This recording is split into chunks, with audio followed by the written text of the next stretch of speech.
Hello everyone, welcome back to my channel. इस video में types of audit की series को आगे बढ़ाते हैं और next type of audit discuss करते हैं, वो है हमारा इंटरिम ऑडिट। अभी तक हमने टोटल 5 ऑडिट्स कंप्लीट कर लिए हैं, 5 ऑडिट्स पढ़ लिए हैं मेरा मतलब। तो उसका लिंक, उसकी सीरीज का लिंक मैंने डिस्क्रिप्शन में दे दिया है, आप जाके चेक कर सकते हैं। तो चलिए स्टार्ट करते हैं। 6th type of audit, that is interim audit. अब वर्ड से समझना स्टार्ट करते हैं, क्योंकि अगर हमें वर्ड समझ में आ जाता है तो हमें पूरा कंसेप्ट आसानी से समझ में आ जाता है। तो what is the meaning of word interim? Interim word का मतलब होता है ऐसी चीजें जो फाइनल ना हो, जो लास्टिंग ना हो और जो कि स्थिर ना हो, यानी कि विच इज नॉट परमानेंट, उसको बोला जाता है इंटरीम। ठीक है, तो मेरे हिसाब से आपको इंटरीम का वर्ड मतलब पता चल गया होगा, तो इसका कंसेप्ट भी समझ में होगा। इंटरीम ऑडिट एक ऐसा ऑडिट होता है जो कि फाइनल नहीं होता, जो कि पार्शियल होता है, यानी कि उसको हम कंप्लीट कंसीडर नहीं करते हैं। जनरली इंटरीम ऑडिट कुछ फर्म्स क्वार्टरली या हाफ ईयरली में करवाते हैं। अब बात आती है कि ऐसा ऑडिट कोई फर्म क्यों करेगा। कुछ फर्म्स को अपनी half of the financial period की पोजीशन को जानने के लिए कुछ बड़े फर्म्स भी ये वाला ऑडिट कराते हैं। प्लस कभी कभी हमें डिविडेंड डिक्लेयर करना होता है, तो डिविडेंड मिड सेशन में अगर आप डिक्लेयर कर रहे हो तो भी इंटरिम ऑडिट की जरूरत पड़ती है। कभी कभी शेयर होल्डर्स को मिड सेशन में ही आपको फाइनेंशियल पोजीशन दिखानी होती है, इसके लिए भी इंटरिम ऑडिट लगता है।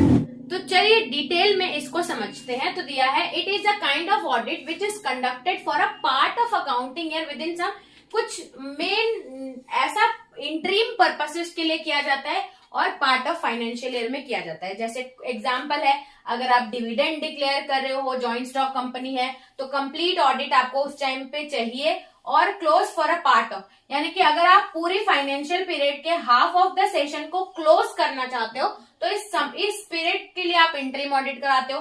फिर नेक्स्ट पीरियड 3 मंथ्स को आप क्लोज करना चाहते हो तो इसके लिए इंटरिम ऑडिट। तो कुछ कुछ फर्म्स जैसे पार्शियल ऑडिट भी करवाते हैं।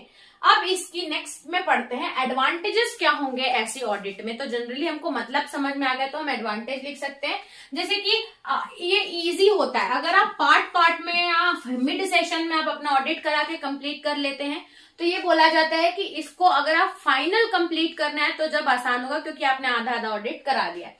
अब इंटरिम ऑडिट हो रहा है, यानी कि पहले आपने मिड सेशन का डिविडेंड डिक्लेयर कर दिया, फिर नेक्स्ट मिड सेशन का आपने डिविडेंड यानी कि ऑडिट करा लिया। तो जब आप पार्ट पार्ट में ऑडिट करा रहे हैं तो इसमें एरर और फ्रॉड के चांसेस कम होते हैं और आसानी से डिटेक्ट कर लेते हैं।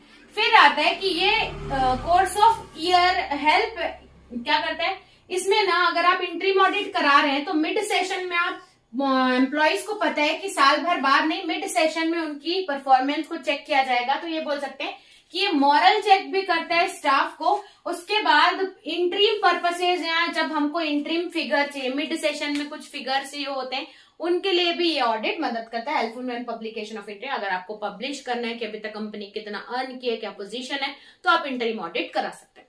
ये थे कुछ एडवांटेजेस। अब पढ़ते हैं डिसएडवांटेज। तो डिसएडवांटेज है कि इसमें फिगर को चेंज किया जा सकता है। ये है क्योंकि मिड सेशन में हो रहा है तो आखिरी में जाते तक थोड़े बहुत चेंजेस हो सकते हैं।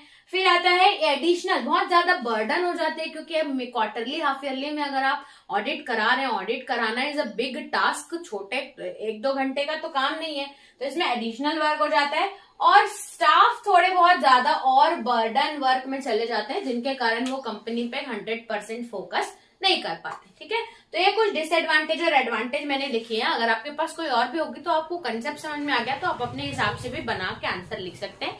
8 मार्क्स का क्वेश्चन आता है ये वाला। अगर इस टाइप का ऑडिट आया तो आप आसानी से लिख सकते हैं। तो इस वीडियो में इतना ही रखते हैं, चलते हैं नेक्स्ट वीडियो में, देखते हैं नेक्स्ट टॉपिक। तब तक के लिए थैंक्स फॉर वॉचिंग।